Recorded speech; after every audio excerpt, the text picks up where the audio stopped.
Hello, everybody, and welcome to another installment of this Healing with Cannabis webinar series. Yet again, we are coming back with another fantastic topic tonight that I know very little about, but I'm very, very excited to learn about. And for those of you who don't know me, my name is Dr. Carmen James. I'm an integrative medical doctor and women's health coach. And I'd like to welcome my co-host for tonight, Sharon. Welcome, Sharon. Hi, everybody. I'm really excited about this webinar. So what are we talking about tonight, Sharon? Cannabis and animals, and just the amazing, incredible results that we've seen over the last few years with animals. The way they respond, Carmen, is unbelievable. Better than a human does, actually. Wow, I'm super excited to learn more about that. And so Sharon is my lovely co-host for tonight, but we do have a little bit of a sneaky third co-host for tonight, which we're going to introduce a little bit later. And hopefully she will become a familiar face around here and you guys will get to know and love her. And so we are excited. We have two guests tonight actually to talk about this topic of cannabis and animals. And so for those of you who are joining us for the first time, this is an exciting information-packed webinar that we are bringing to you to increase your knowledge about how cannabis can be used as healing. So we'd love to hear from you. Please send us your questions. We'll try and answer as many of them as possible. And don't forget to interact with our polls throughout this webinar tonight, because if you do, you can stand a chance to be the winner of one of two giveaways that we have tonight. So Sharon, do you want to take us through the first item that's up for grabs tonight? Carmen, it's our beautiful THCA again with high doses of CBDA in it. I'm always excited about this product, especially with the recent research that Dr. Raphael Meshulam has done, showing us that CBDA is actually 1,000 times stronger than CBD. It's a beautiful product. It's amazing for animals that are lethargic. It also creates neurogenesis in an animal's brain, just like ours. So it's incredible for various different things that animals need it for. But it's very much a stimulant and a wake-up product. Wow, so you're saying the giveaway today is a pet THCA, is that right? Absolutely. So slightly different dosage ratios because animals have different dosage ratios. We're going to be chatting about that shortly. Oh, that is amazing. It's a lovely product. Awesome. Thank you so much, Sharon. We are looking forward to finding out who the giveaway winner will be tonight for that amazing product. And then the second item that we have up for grabs is one of our medical cannabis professional CPD courses, kindly brought to you by the Chiba Cannabis Academy in collaboration with Medical Marijuana 411. So please go ahead, send us your comments, send us your questions, engage with the poll, and stay tuned for the entire webinar because who knows, you could be the lucky winner tonight. So with no further ado, let's go ahead and welcome our two awesome guests that we have with us for tonight, talking to us about this interesting topic of cannabis and healing with cannabis in animals. Misha, are you here? Hi, Carmen. Hi, Sharon. Hi. Hi, everyone else out there. Hope you're all doing well tonight in this, cold where I am evening. So just a little bit about myself. I'm Misha. I'm also co-owner of Carol's Oil. I've been working with Sharon for the past 8 years. My passion is more directed towards the animals. I have a super soft spot for an animal. Send me a picture of your animal and you bet you can get me to do pretty much anything for you. Now we know.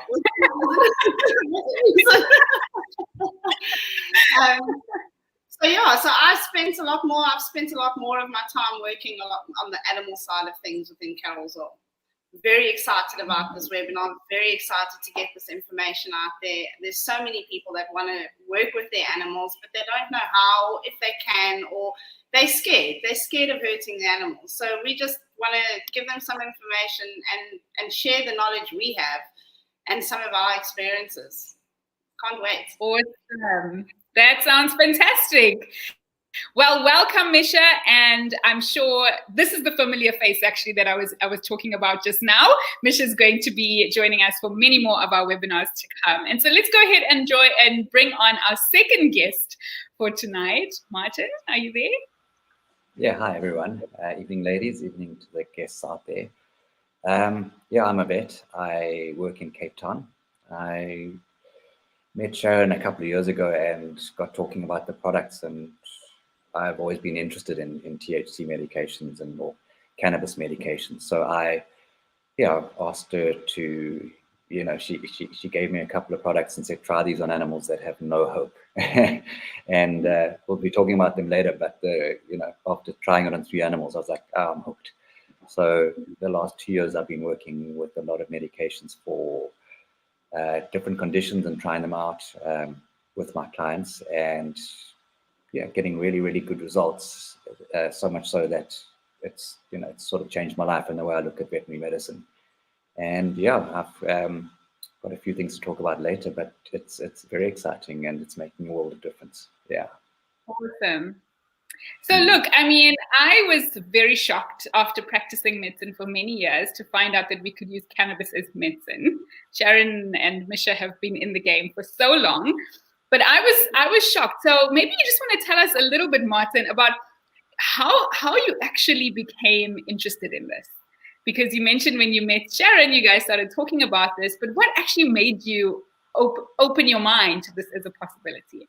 I mean, the thing that first opened my mind was my aunt was actually, my human aunt, not animal aunt, had cancer, and they, she went on to a whole lot of chemotherapy and all the rest of it, and then she eventually found someone started using THC suppositories, and the change in her was remarkable, and she's still in remission 10 years later, and they had given her 5 years to live. So, that got my interest peaked. And when I met Sharon, I was like, I'm a vet. And she says, oh, we have an animal range. And I was like, okay, very interesting. And just sort of took it from there. Yeah. Wow. It's so beautiful to hear how people actually find their way to this plant. And I'm so happy to hear that your aunt had such an awesome outcome after using cannabis for her healing journey. So tell us a little bit about what you could potentially use cannabis for in pets. What are some of the things that you would consider prescribing medical cannabis for in the patients? Do you say patients, by the way? Yes, patients. Yes. Yeah. Okay. Patients. So the we don't say clients because they don't. We don't say clients because they don't pay the bills. The owners do. But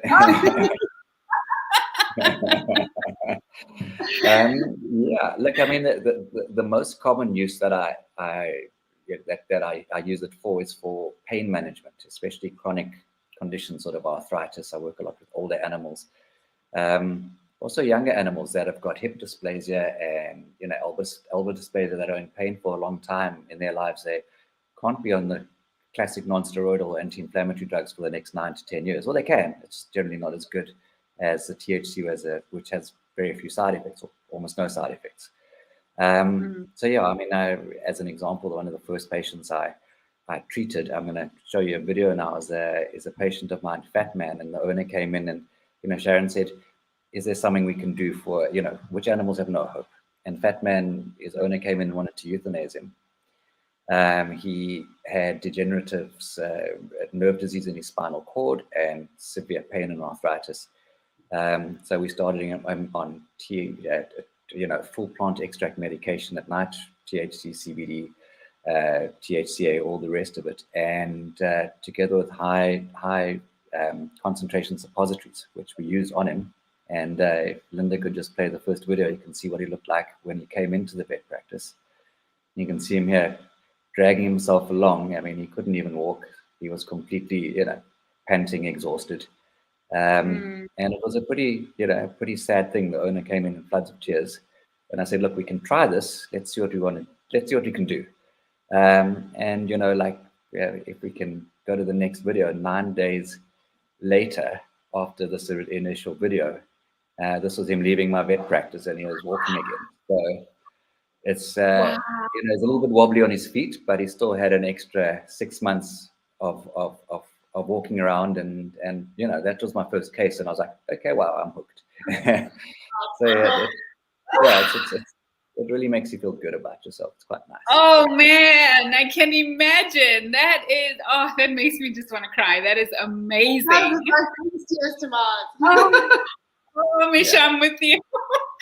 So, guys, perhaps just so that you are aware, throughout this particular webinar, we will be showing some images, as Martin's already shown some video footage as well. So, for those of you who are sensitive and maybe would be emotionally affected by the images or the videos that you see, just bear in mind that we will be showing you. I think it is important, though, to show these images and these videos, because I mean, look at that.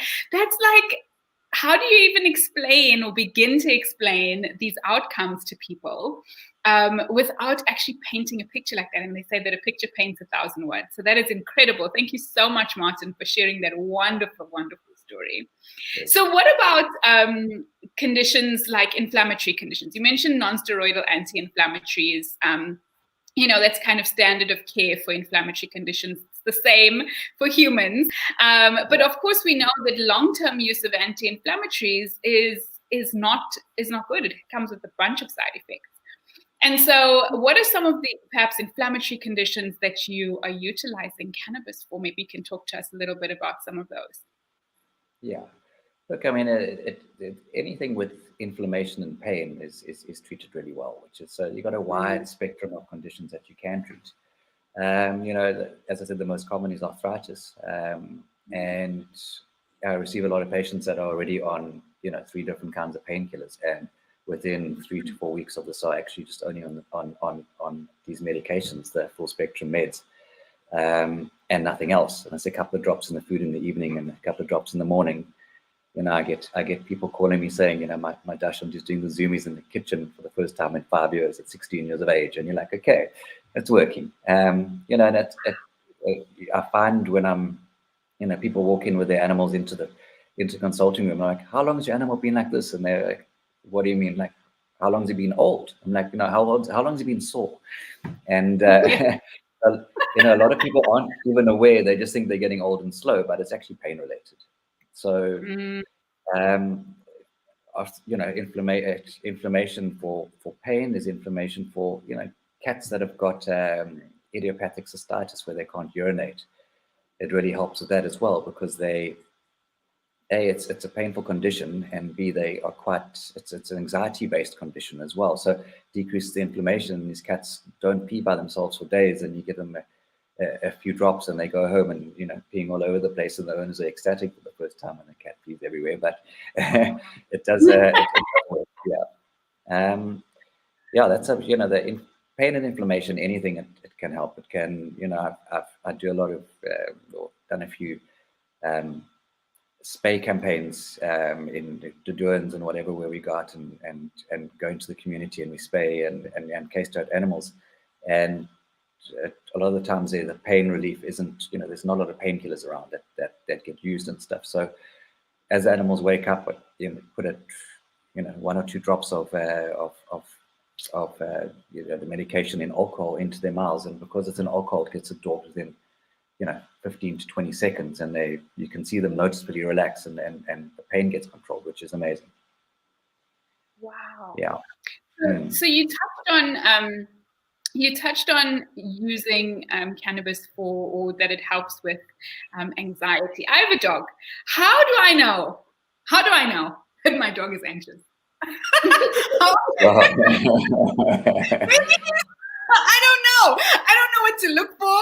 I know like what a panic attack is like for a human. I can ask questions, but this is an honest question. I mean, who knows? Maybe my dog needs to be on something right now, and I don't even know.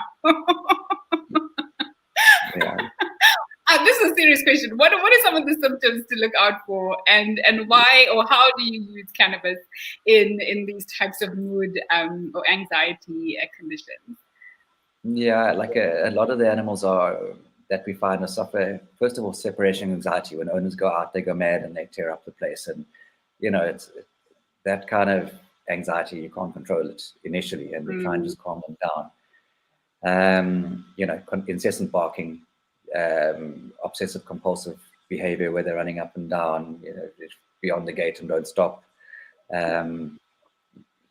It works a lot for older dogs as well, cognitive dysfunction. So when you see it's called canine cognitive dysfunction, and it's the same thing that, you know, senility in humans, and that you pick that up when the dogs are walking, you know, waking up in the night and walking around in circles and not knowing where they are, and just standing barking at nothing. So with a lot of dogs like that as well, it calms them down, and it just I don't know if I can say neurogenesis, but it sort of slows down the progression of it, and people are getting good. I'm getting good results with people and their pets with that.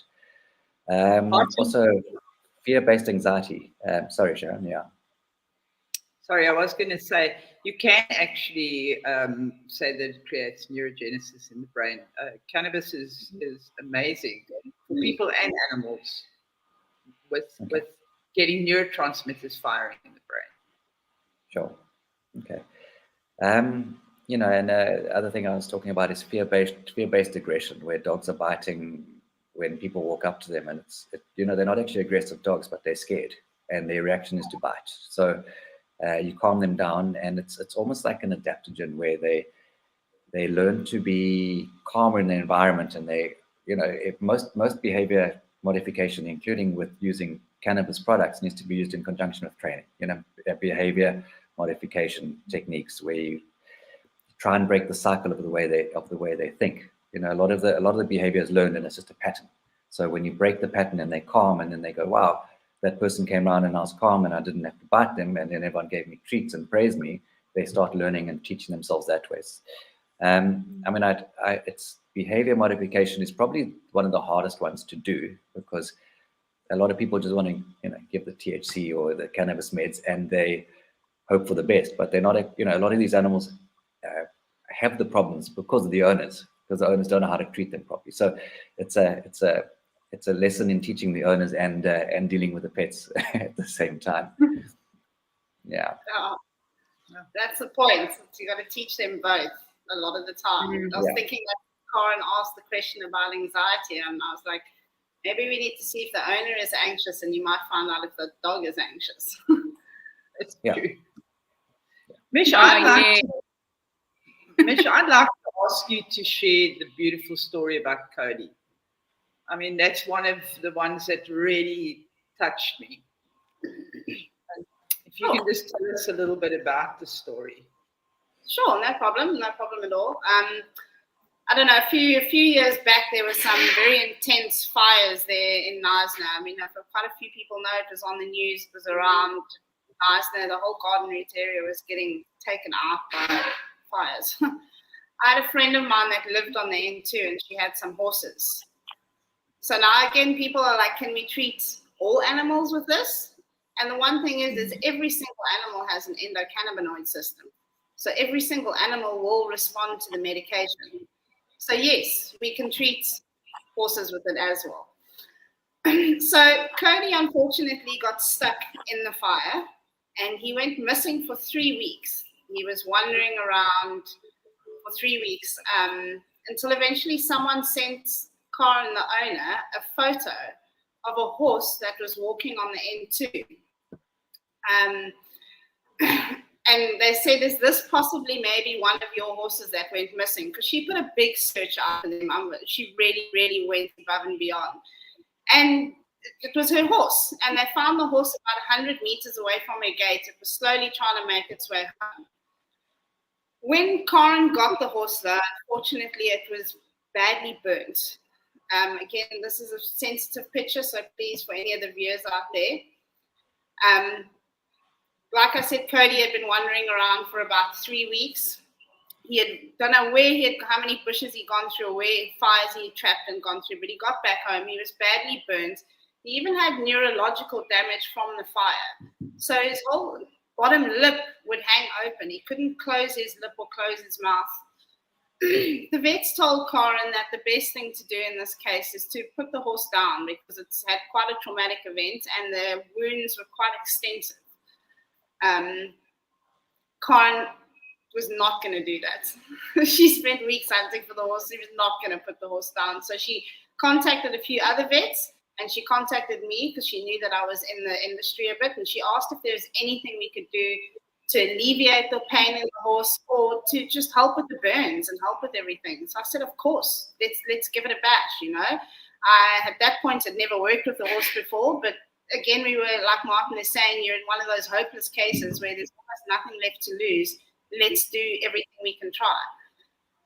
With her, we decided to do 2 products. We decided to do the full spectrum cannabis product, which we gave the horse orally in the mouth, very, very low doses.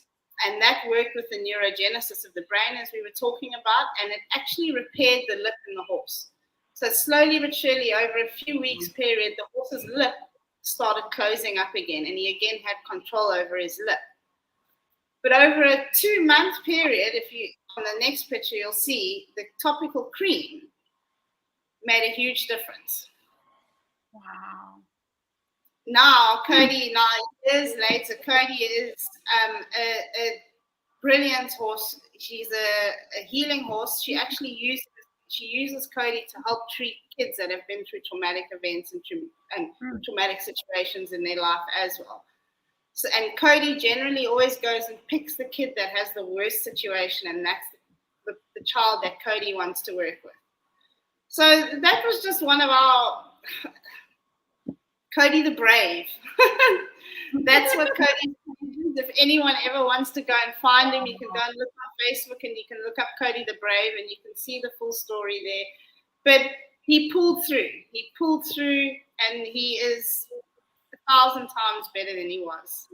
You know, we can change cases. You know, when someone says this is the end, like Martin said, we've seen some miraculous turnaround stories. It's really beautiful plants. Amazing. What a beautiful story. Oh my goodness. So maybe Misha, if you can share a little bit about, you obviously mentioned that you gave a oral full plant extraction. But what about the wound healing? Did you use anything topically to help his wound healing, or would you do that in place? Is that an option? Yes, we did. We used the topical cream, which is basically pure coconut oil and then the full spectrum cannabis oil, and then that was applied topically 2 to 3 times a day. We've actually had there's another case that we worked with a dog called Zorro, and he had a metastasized cancer that had popped up over a 2-week period with these golf-sized balls all over Zorro's body. And then the balls were splitting and creating lesions. And one of the lesions had got to a point so far where the vet, Martin, you might understand this, where the lesion was rotting around the edges. So the dog would go back into the vet and they would cut the rotting skin around and then try and close the lesion. But it got to a point where too much skin had been cut off and they couldn't actually stitch the lesion closed anymore. So we used the topical cream on Zorro, and over the 30-day period, the lesion was 100% closed and full hair growing back where the lesions were as well. So topically, it worked phenomenally. Wow. That's amazing. So we do have a few very interesting questions that are coming up. But even before we get there, I have the first polling results. And so the first question that we asked was, can an animal die from an overdose of cannabis? So the polling results are as follows. 12% of people said yes. 19% of people said they're not sure. And 69% of people said no. So, Martin, is it possible for an animal to overdose from cannabis and die? Rather die. We know overdose is possible, but overdose and die, is that possible? Yeah, overdose is definitely possible, and a few non-compliant owners often do that. Dying from cannabis products, I've never seen that, and Sharon has been doing it for a lot longer than I have, and I don't think she's ever seen that either. We don't. A human or an animal doesn't have. There's no ways that they can overdose. They have to consume so much cannabis to actually die from it that it's physically impossible. It's something like 22 kilos of cannabis they have to take in 20 minutes or something for it to actually kill them. So there's never been a known in our history, in many years, of any person, human or animal, dying from cannabis overdose. Carmen, we have a standard joke. Yes. Pardon? Say that the only way that you can die from cannabis is if someone comes and drops a ton of it on your head. I love that. I'm going to use that one from now on. But it's true, because we know in humans we don't have the receptors in the brain stem structures that are responsible for our respiration and for keeping us alive. And so it's actually physically impossible. We know that when we're speaking about opioid overdoses and stuff like that, part of the reason why people die is because their respiratory centers get shut off, and then they stop breathing, and so they become hypoxic, and so they die that way. But we know that that doesn't occur in cannabis because we don't have the receptors in that part of the brain. And so it's interesting to know that there's a lot of similarity between the endocannabinoid systems in humans and animals, in that the overdose situation is not possible. But are there any differences? Like, so we know that humans, that animals do have an endocannabinoid system, but are there any differences in the endocannabinoid systems of animals comparatively to humans? Maybe Martin, if you want to weigh in. I think Misha was going to get that one. Yeah. Well, the endocannabinoid system, there's not really much difference between animals and humans. There's a difference in the way we metabolize the medicine that we will take. So the animals do metabolize the medicine a lot different to the humans do. I mean, for example, in the case of a dog has a lot more receptors in the brainstem and in the cerebellum than humans do. So hence why they need a smaller dose. Right. So the actual endocannabinoid system itself, that don't differ from human to animal, that they also have the same functions. They create balance in mood, they create balance in appetite, they create so exactly the same balance as you get in humans, you'll get in animals. It's just how they metabolize the medicine that is slightly different. I see. So there's a difference in metabolism. I've got you. I suppose it also has to do with body weight, right? I mean, Martin, if you, I suppose, horses are quite big, but I mean, like small pets, they're tiny. And so you want to be careful that you're not giving them too much, of course, because it can be overwhelming. And we'll speak about dosing in a moment, but I wanted to share with you the results of our second poll, because there's a question that's kind of following on to that. And I'd like to get you guys to weigh in on that. So the second question was, do all animals have an endocannabinoid system? And so the majority of people said yes, 77%. Some of you were unsure, 18%. But some of you said no. So 5% of people who responded to this question said no, all animals don't have an endocannabinoid system. So Sharon, would you like to tell us about the animals that don't have an endocannabinoid system? Well, all animals actually do, Carmen. The only creatures that don't are insects. Even birds have endocannabinoid systems. So it's fascinating that we all have this in our body naturally. It astounds me. It was one of the things that surprised me when I first worked with this plant. And in fact, it was one of the things that got me really interested, that we know of 170 endogenous endocannabinoids in our body right now, and those very 170 are in the plant for animals or people. But unfortunately, we can't give it to our cockroach pet or our darn it. I don't know why insects are left out of this, but they don't have that luxury. Yeah, so that's fascinating. So yes, all animals have an endocannabinoid system, but insects are the only creatures that don't. And so that's the leading into the next question is, can all animals be treated with cannabis? And we did touch on that earlier. And so Martin, maybe you want to tell us the different types of animals that you've used cannabis in? Yeah, I mean, for me, I've used it. I'm in a small animal vet practice, so I use them dogs and cats. Nothing else that has come across my path that is needed as of yet, but I'll be willing to try when it does. Cats tend to be a lot more difficult to dose. They're very sensitive to the smell of it. They like a technique where the owners just drop it on their finger and rub it on their gums, and it gets absorbed pretty quickly. Makes it easier. Dogs, you just put a drop in their food and they eat it like crazy. And then going back to the dosages that we're talking about and the different sizes. I mean, obviously we're treating Chihuahuas to Great Danes and stuff like that. So we, the products that Sharon and Misha make, have got, there's a 2.5% solution, animals up to 5 kilos, and then there's a 5% solution between 5 and 20 kilos, and above 20 kilos we use a 12.5% solution, or 12% solution, which is actually, quite strong. But it's never more than 2 or 3 drops in the food, and that normally does the job for even the biggest of dogs and cats and stuff. But there we go. Yeah. So we've mentioned using. Sorry, Sharon, were you going to add to that?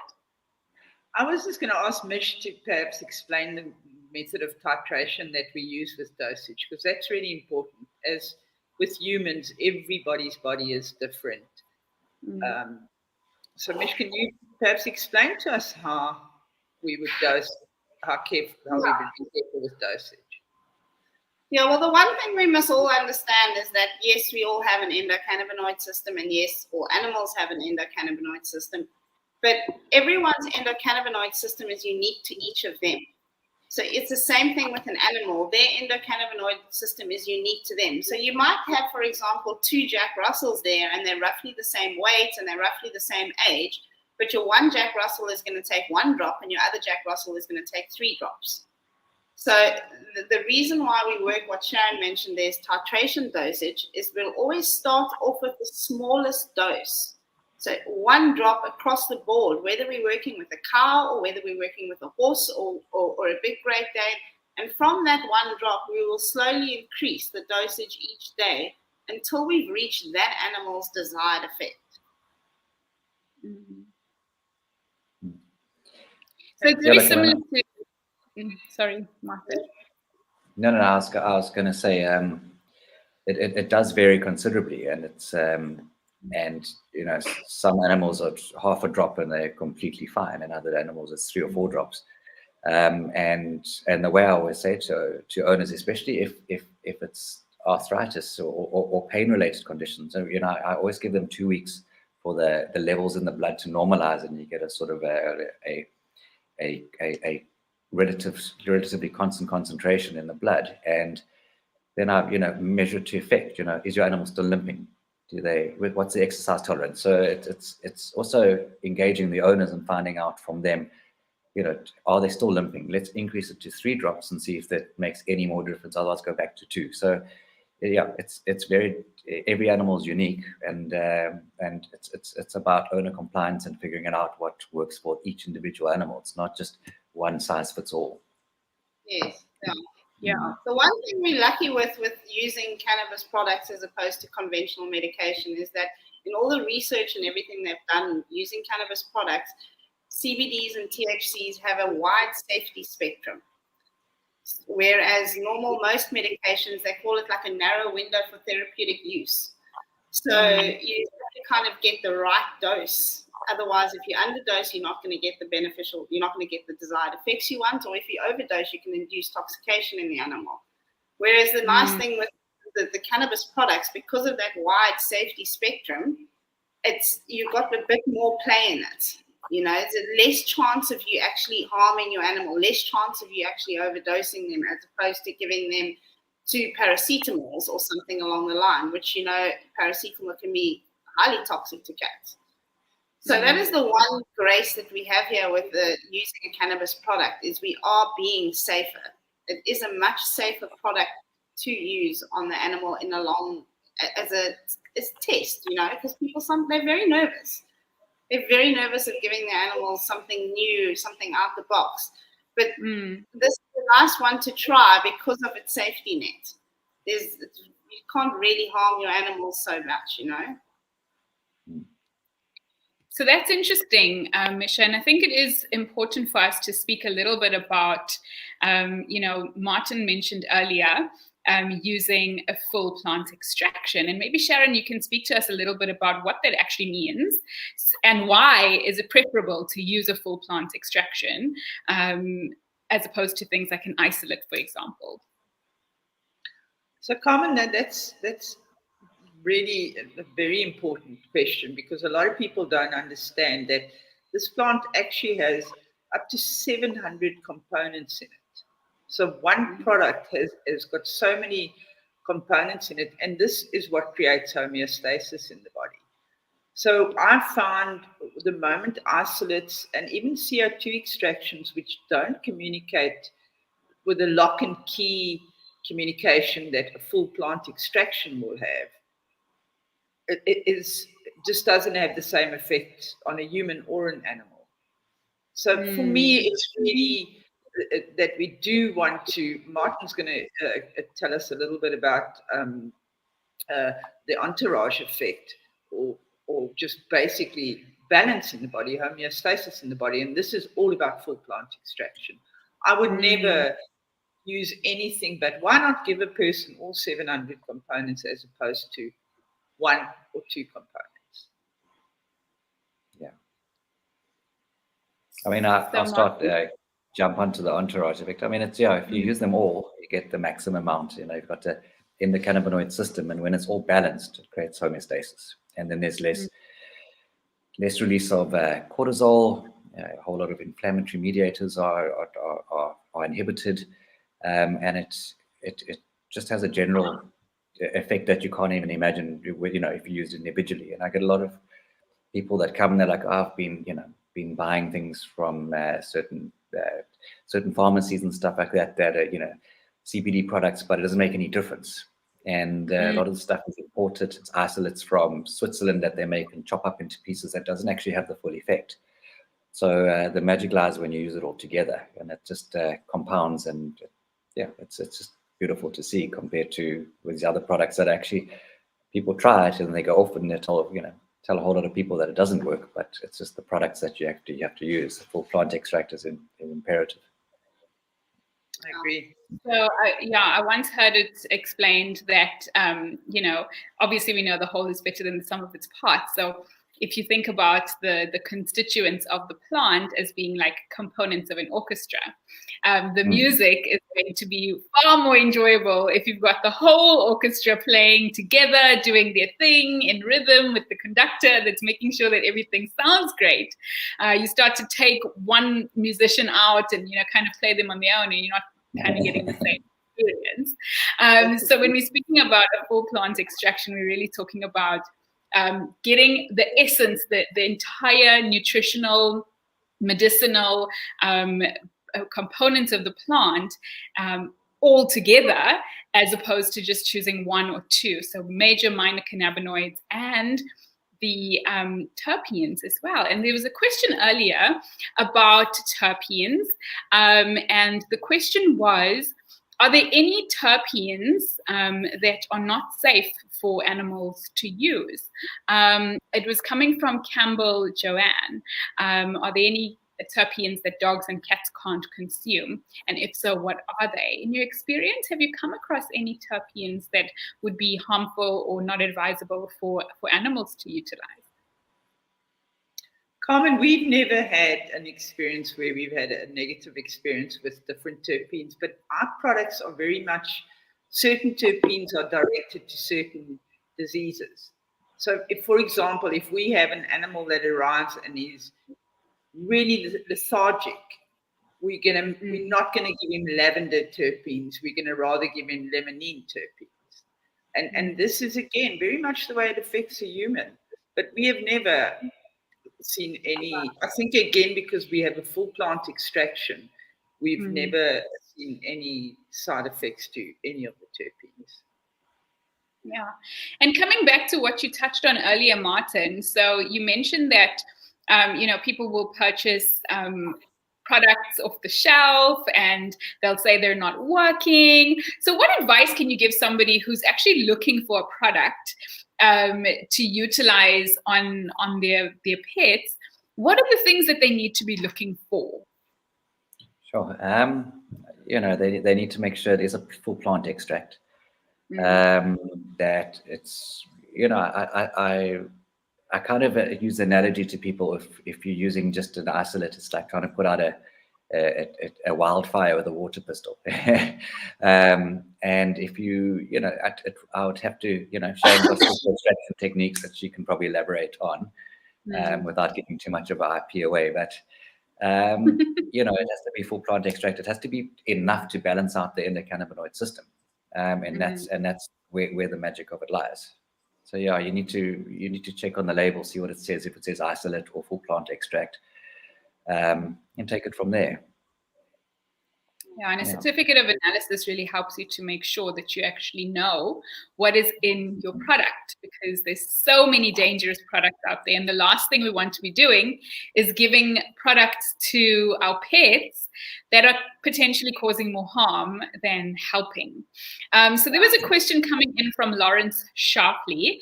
And Lawrence asks, what about cannabis for African horse sickness? Sharon? Carmen, we have used it for African horse sickness, but it's not a product. Cannabis is not the magic bullet for African horse sickness. So we use it to calm them down. We use it to just create an appetite, various things. But with African horse sickness, I would work closely with Martin or a vet, because we're going to have to use other products as well. And I think that that kind of speaks to what we say when we're treating humans as well, which is that cannabis is not a magic bullet, right? It's not a cure-all. It's not going to answer all your problems. But certainly, I do think, and maybe you guys can weigh in on, we've been talking about using cannabis for treating specific conditions. But what are your thoughts, just throwing it out there, on using cannabis in pets just for general wellness and balancing the endocannabinoid system as just, a supplement or something that we would just give to keep things under control and healthy? Misha? I think that is a perfect question. I was actually thinking about it earlier on when we were speaking about the neurogenesis and how Martin was saying that in some cases it helps, but it doesn't completely repair it. And I think in this instance, this is where using it as a preventative instead of just as the medication actually comes in handy.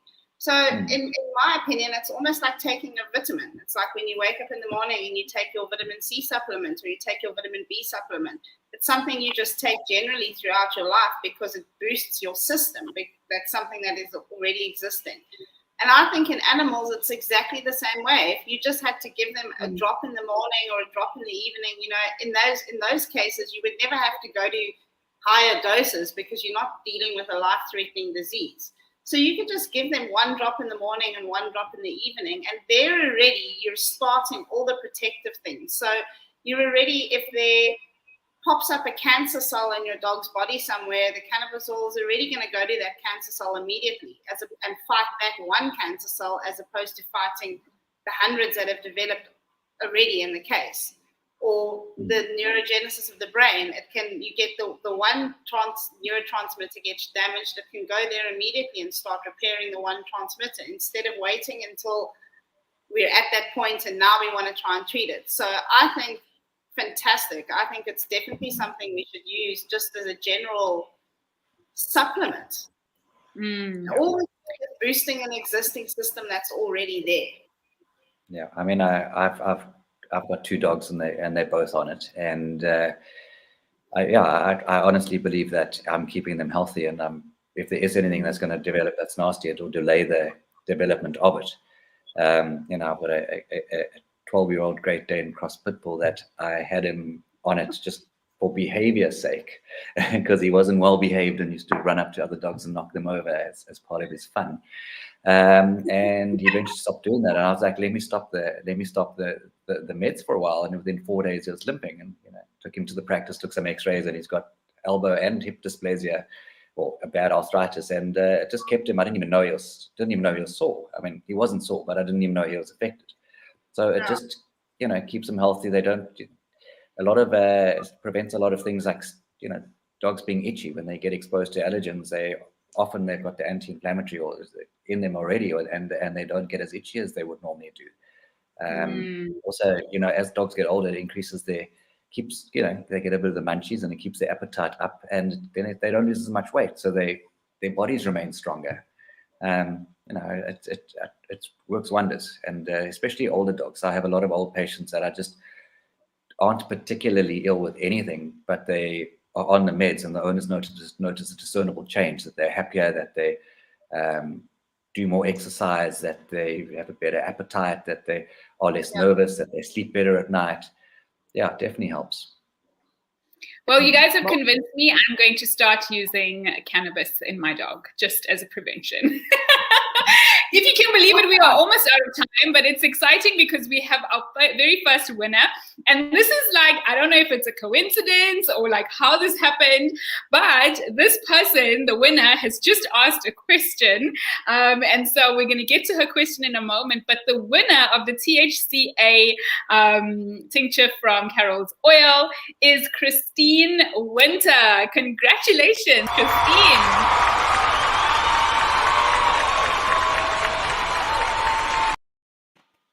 And interestingly, Christine asked the question, my 9-year-old dog faints when they get overexcited. Can cannabis help them? And Sharon, do you want to pitch in here? And then this is a great opportunity for you to try it out and see if it does help, right? Carmen, absolutely. It's quite amazing. So remember, cannabis is an incredible adaptogen. So it really does balance the body. And a dog that gets overexcited, we would treat with a morning medicine, the THCA, and an evening medicine. So we would keep them mentally alert, but physically calm. And it's amazing. Even the CBDA is incredible because it creates a calm body. And we see this with people with seizures. It balances it, but then we do have to move on to something that has some THC in it for evenings. And certainly, I just want to just ask Martin a quick question, because I know we're running out of time, but I really feel we can't miss the opportunity to talk about monkey, Martin. Yeah. I'll get to monkey in a second, but just with decreasing the fainting dog, it brought something to mind. I have about 4 patients that suffer from epilepsy, and they've been on really high dose of cedar bob for their seizures, and it's that stuff is really bad for their liver, and you have to keep testing their blood levels, and they. The owners actually came and found me and said, listen, we've been reading up that it works in seizures in humans, so I've been giving them these products, and the animals are on no cedar bob whatsoever and are hardly seizuring, maybe 1 seizure a month compared to they're having 2 or 3 a week. And also what we found is a full plant extract cannabis product in alcohol. If they are having a seizure, if you drop it on their gums or their tongue, they stop seizuring within 20 seconds. It's quite amazing how it does it. So it decreases the neural excitability, and that actually brings about the calmness and stops the seizuring. But yeah, let's get back to monkey. Monkey was also one of my first patients, and one of the ones that Sharon said, choose a patient that has no hope. Monkey was he looks like a pug. He's a little bit of a mixture, quite an old dog, and he developed epitheliotropic lymphoma, and he had lesions all over his body, cancer. He was seen by a medicine specialist, and they said, listen, there's nothing we can do. We give him about 3 weeks to live, but probably best to euthanize him immediately because of the pain. So I'm just going to ask Linda to show the first slide of what he looked like. I mean, his whole body was lesions, and a lot of them were ulcerated all under his back. We eventually had to shave the fur off. And it was spreading everywhere. It was really aggressive, and there's nothing we could do. So we put him on evening drops and morning drops, and we balanced him out. And then on top of that, we started using high concentration suppositories that we actually got the owner it was a bit of a learning curve for her and a bit of an education to do it to a dog, but she did it every night, and she's a very, very dedicated owner. We go to the next slide quickly, and you can, that was also just on the back and stuff, you can see the lesions everywhere that were already starting to heal. And if we go to the next slide again there, Linda, then you can, there we go. So that's after about 3 weeks when we shaved all the fur, and you can see the lesions are healing already, and the scabs, there are no new lesions forming. And then it took about 3 months, and then the final effect was, and if you see the last slide now, there's Monkey still in the same blanket, can prove he's the same dog, because most people wouldn't believe it. You can still see the dimples in the fur, but I wouldn't say complete remission. Every once in a while there's a little flare up and would increase the dose, but yeah, Monkey made it for another 8 months and then eventually died of a stroke in his basket, but there was no cancer, and it worked. It's amazing. I find round cell tumors, it works really well for lymphoma. It decreases the size of mast cell tumors. There's always, you can always use it in conjunction with cortisone if you have to, if it's really bad. I'm not, not discounting the normal medicine that we use, but it definitely works and helps. It also, especially good for pain killing as well. So the animals feel better and they start eating, and it boosts them and they recover nicely. Soft tissue sarcomas, it delays the progression. It doesn't sort it out. They tend to, get, an average lifespan when they're really bad and ulcerated is about 6 months to a year. And I've had a couple going for about 1.5 years, 2 years. And it just sort of slows the progression and doesn't allow it to really explode and go crazy. So it does work really well for neoplastic conditions as well. What a fantastic story. Thank you so much for sharing that with us. Sure. And just before we go, we have the winner of our CPD course. And the winner is Younger Fadana. Congratulations, Younger. You have won.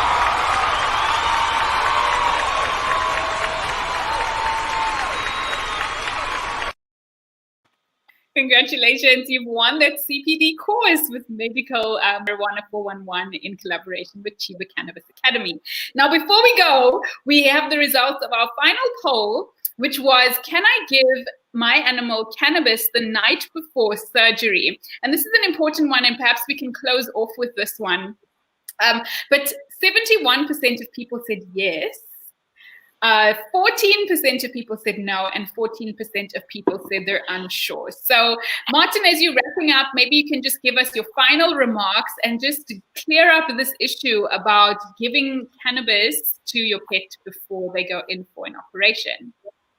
Yeah, it has been known to cause a bit of blood thinning or lack of, decreases clotting ability. So I would say no, not before. Afterwards, definitely good for pain relief. And it does take a while to get to the concentrations that are required, unless you're using the one in alcohol. The other ones that you're using are used in hemp oil. But with chronic injuries and like cruciate ligament operations and major things that where they are 6 or 7 weeks and in a lot of pain, then it works really well. Another thing I was just wanting to add about uses, because we are on that, we were getting, we're discussing what it works for. I've also cats that have gingiva stomatitis complex, where they get really inflamed gums. You give it to them, and the usual treatment has been antibiotics, anti-inflammatories, and if it doesn't work, they take out all the teeth. After a month, I've had 2 cats that have been on it, and their gums are looking perfect because there's an immunomodulatory effect on it. It's incredible. So that works really well. And also another thing that I found, which is nice, which may be helpful to people out there, is cats that have got chronic renal failure, or dogs as well, that aren't eating and are losing weight. It really gets them an increased appetite, which keeps their body weight up and slows the progression of the disease, which is a nice adjunct to use to the conventional therapy that we've been using. Yeah. That brings us back, Martin, cannabis being a gateway drug to the fridge, eh? Yeah, exactly. So, Misha, before we go, any advice or tips that you could give somebody who's thinking about using cannabis for their pets? Any encouragement or advice or any tips that you may have to offer? Just as we're closing out, your final thoughts on using cannabis for our furry animals, our furry friends. I think personally what I would say is it's best to just find somebody, a practitioner or someone like Martin, a vet, who actually knows about cannabis products and can prescribe the correct medication. Like you said earlier on about the over-the-counter medications, when you walk into some of the pharmacies and you ask them about them, they don't know those products. They don't know anything about them because it's just a product they supply and sell on their shelf. And then you take it home and there's no dosage guidance, you're not aware of and you sometimes have a mishap and then you completely turned off of it and put away. So in my opinion, if you want to start your animal and you seriously want to do a proper cannabis regime, find someone, a practitioner or a vet who really knows what they're talking about to help guide you through the process. And it'll be very quick. The owners jump onto it very quickly. I mean, I think maybe Martin, the first 2 weeks you are in constant contact with them, but then after that, eventually it gets to the point where they just come and get the medication and they know how to handle the situations from there onwards. So initially, I would suggest to find someone that you can trust and someone that knows what they're talking about to guide you through the process. Yeah. And on that note, Sharon, I know that you're very passionate about education. So Martin is a trailblazer in some ways. What would you advise people who are in the field looking after these animals? What would you advise them with regards to their education on using medical cannabis in their patients? Carmen, it comes back to training again. Trudy, I think it's all, even our medical training that we do with Peter would cover the animals. We are working, Martin, Misha and I are working on putting a curriculum together so that we can get CPD points on our animal training. We will be launching that in the new year with a flurry. I'm very excited about it. But it's education and training really with cannabis. We desperately need that because a lot of these products that you buy I can't say places, but that you buy over the counter.